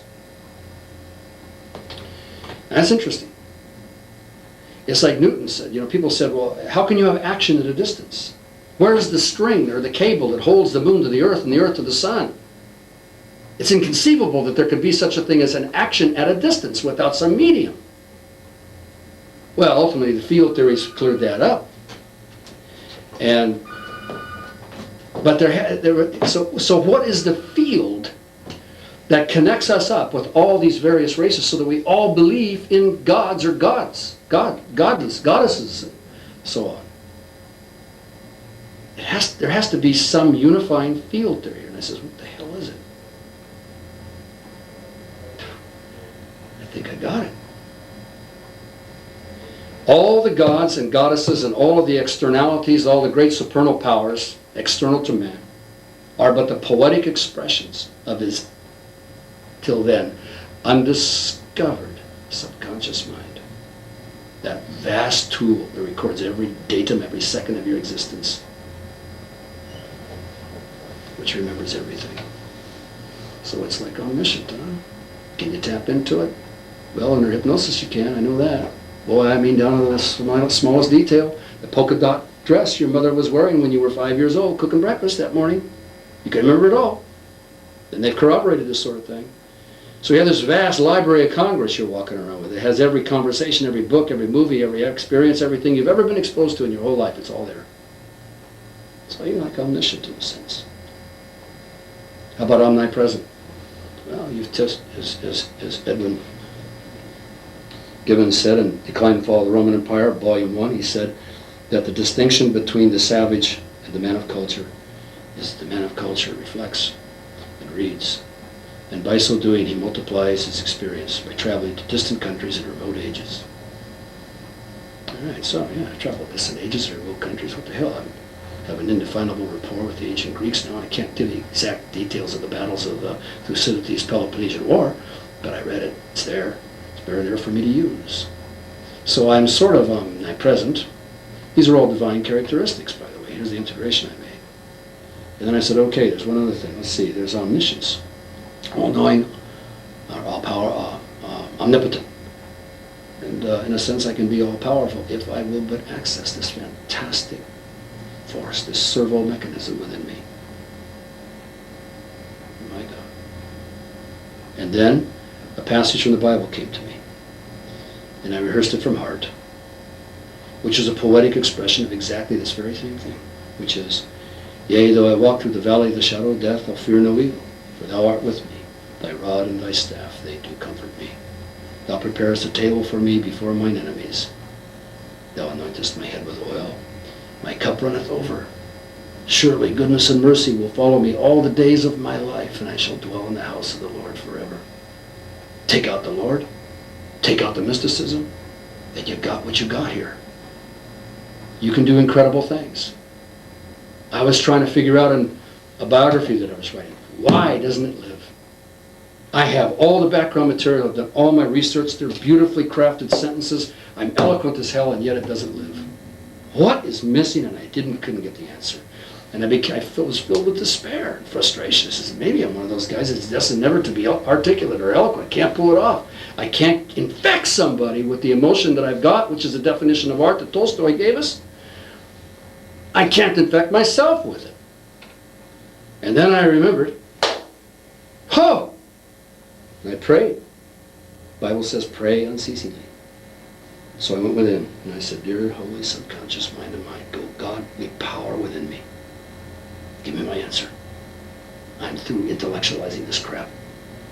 I'm not going to work today.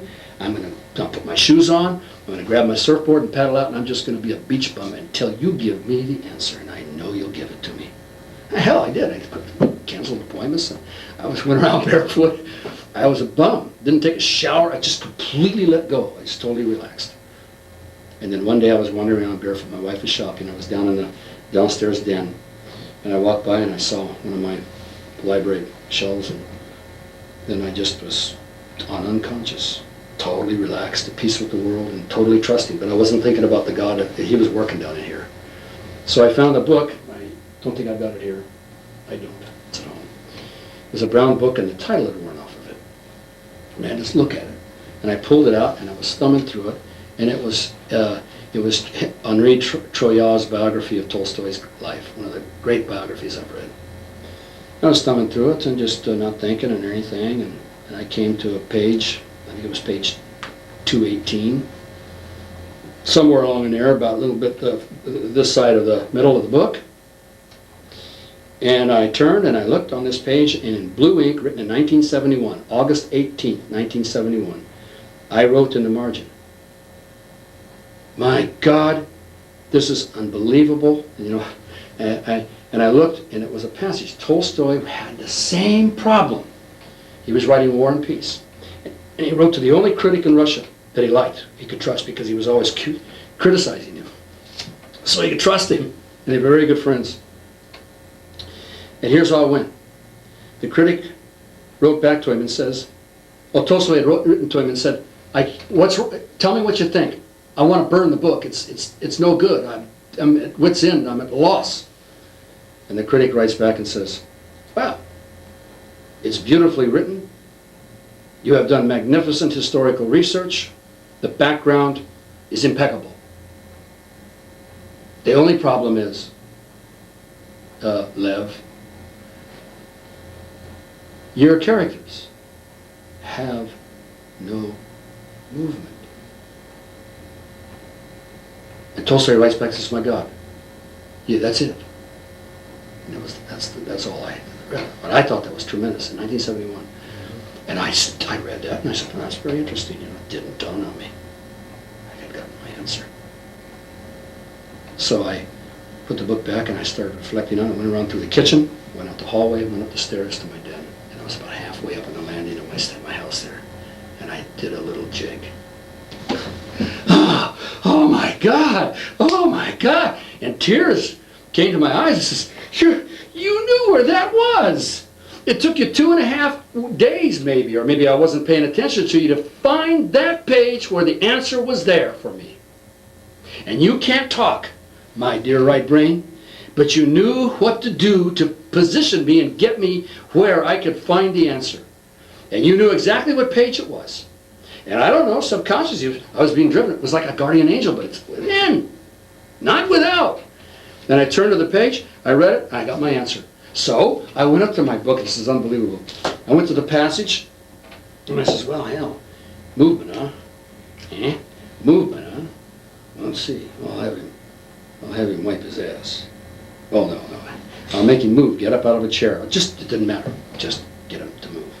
And all of a sudden, the passage came alive for me. And I tell that true story. To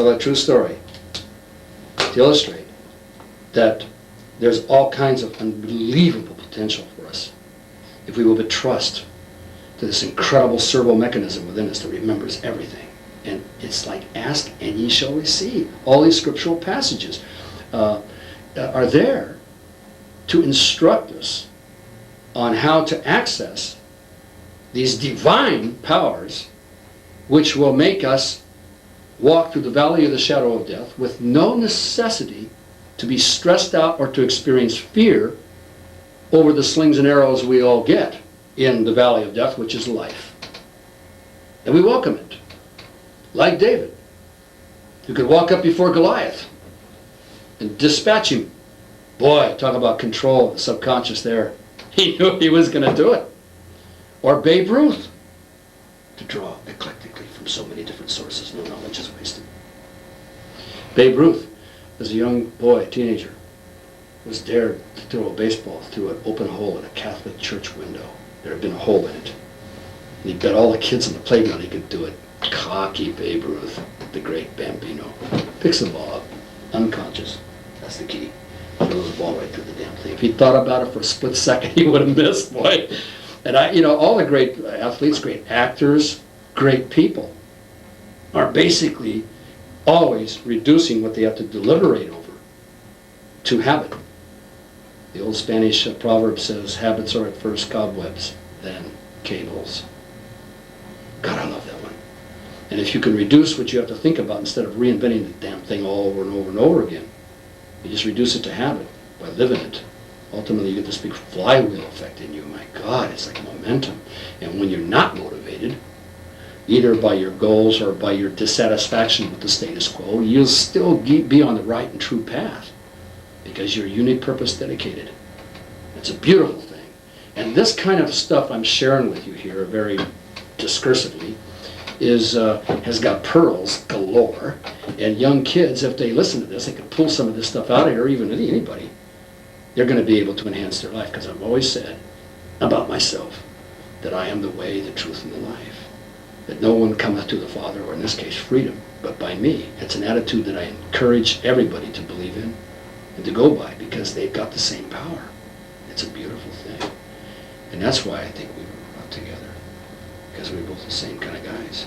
Passionately, we go to the wall for what we believe in, all the way. Doesn't matter. Take those risks. I do believe I'm divinely inspired.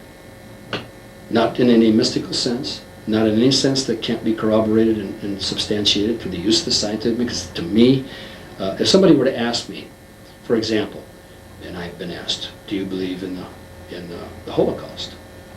And my answer is no, of course not.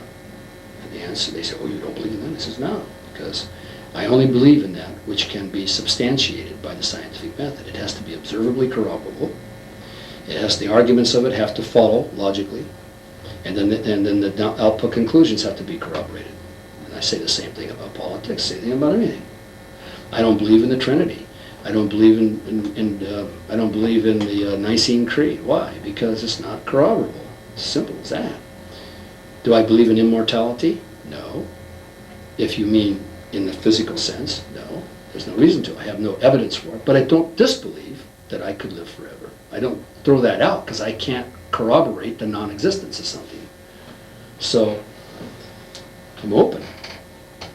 Trouble is, the world we live in today is so benighted. It's so lost that it's positively frightening, except if you remember the Maxwell story. Now the question is, it'll take a full generation to revolutionize the behavior and among a few, the thinking, so that we can get the show on the road here in terms of salvaging things. Continuing, if you will, so to speak, in a way, I guess, the American Revolution. They got so close. They got rid of the monarch. And for a while, the United States had no government.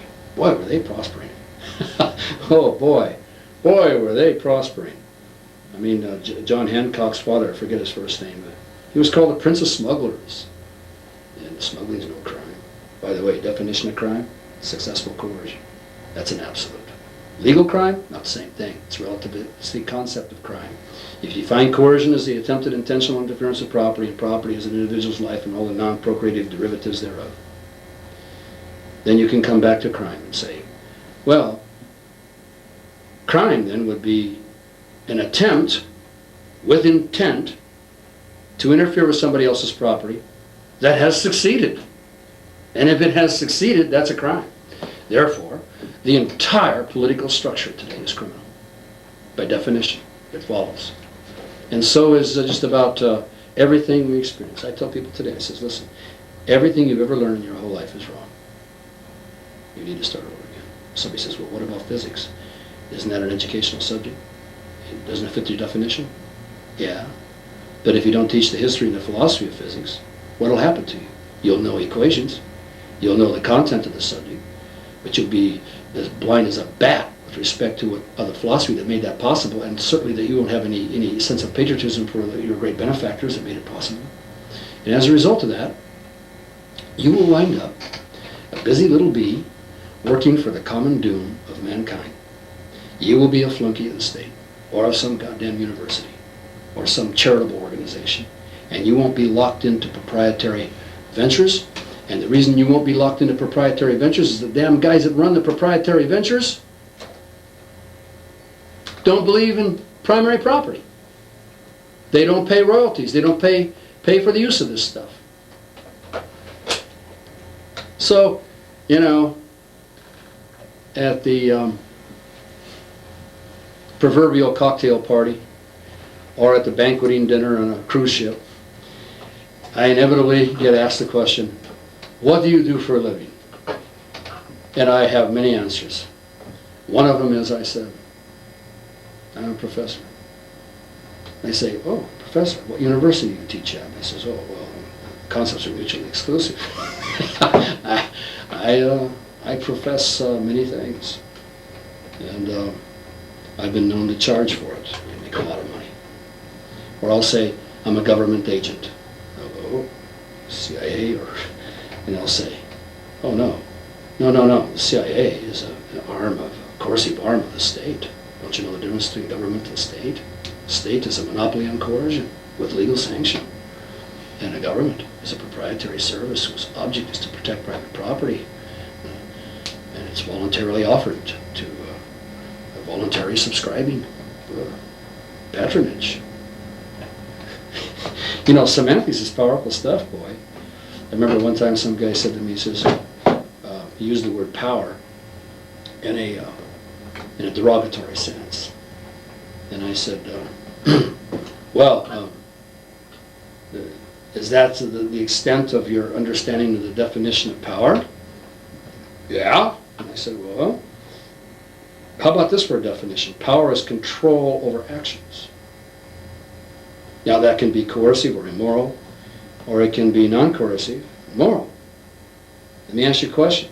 Does Archimedes control your actions today? Does Newton control your actions today? How about Tesla, who gave us alternating current? How about Edison? He got that damn dynamo going. Do you think they control your life? How about Maxwell? Does Maxwell control your life today? He's got a long reach, you know. And I can finally, if they're dim-witted, you can finally get them to understand it. And they say, yeah. I say, okay, good. When did they ever coerce you? So there's moral power and there's immoral power. And you didn't make the distinction. And I got a better definition than yours. What do you say you join my thinking? You know? Mm-hmm. And I think that out there in the world, there's got to be the remnant. We're hungry and thirsty. I mean, we're not unique, I don't think. I mean, there's plenty of potential great men. They're lost. They're at sea. And my heart goes out for them, and that's why I'm doing this.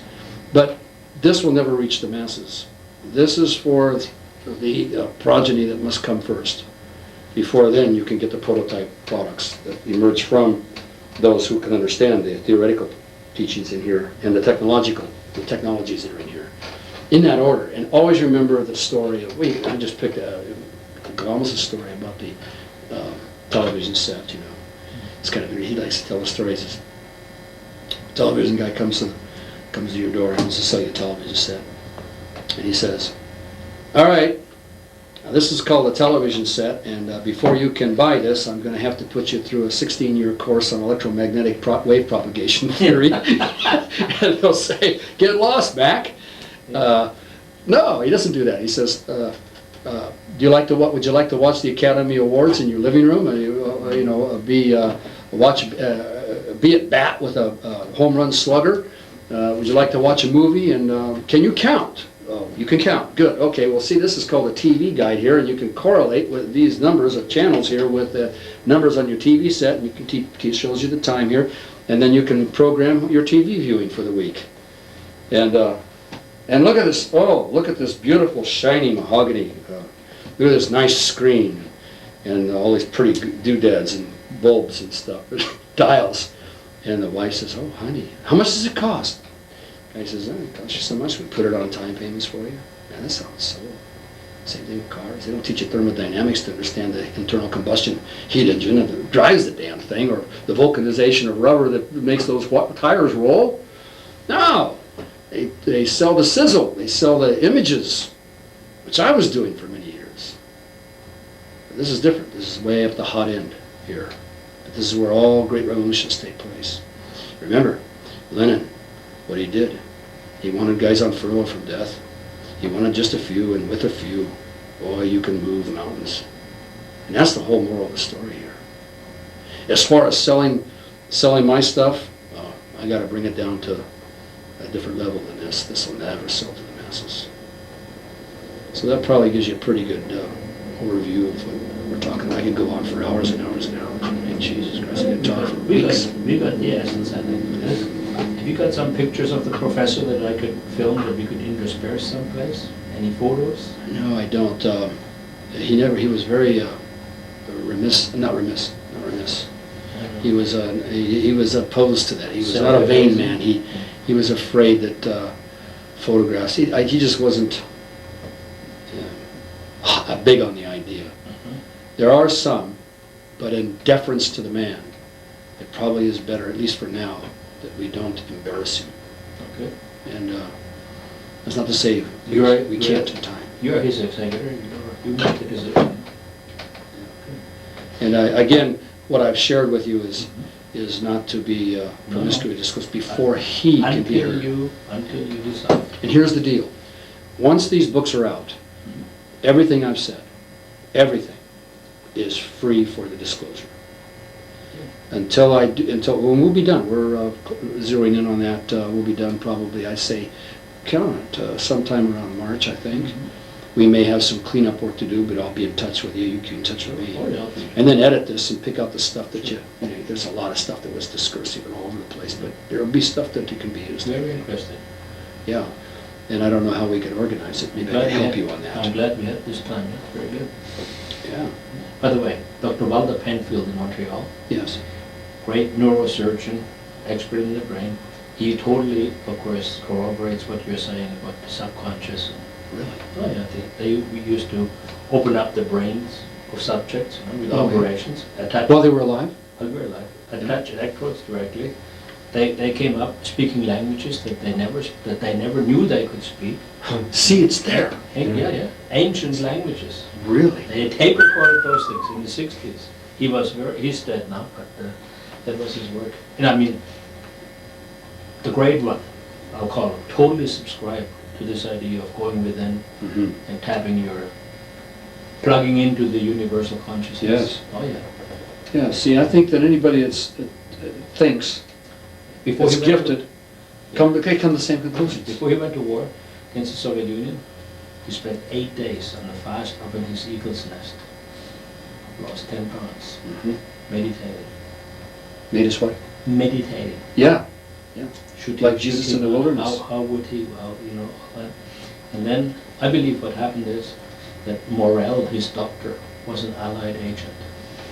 And he kept injecting him with compounds that were manufactured in the United States, barbiturates, mind-altering drugs. That's right.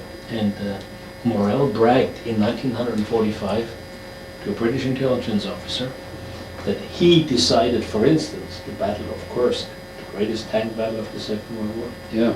by an injection he gave him. So it was a deliberate Oh, yeah. action by Allied spies or Sure. traitors or infiltrators. Sure. And his general staff are rotten to the core.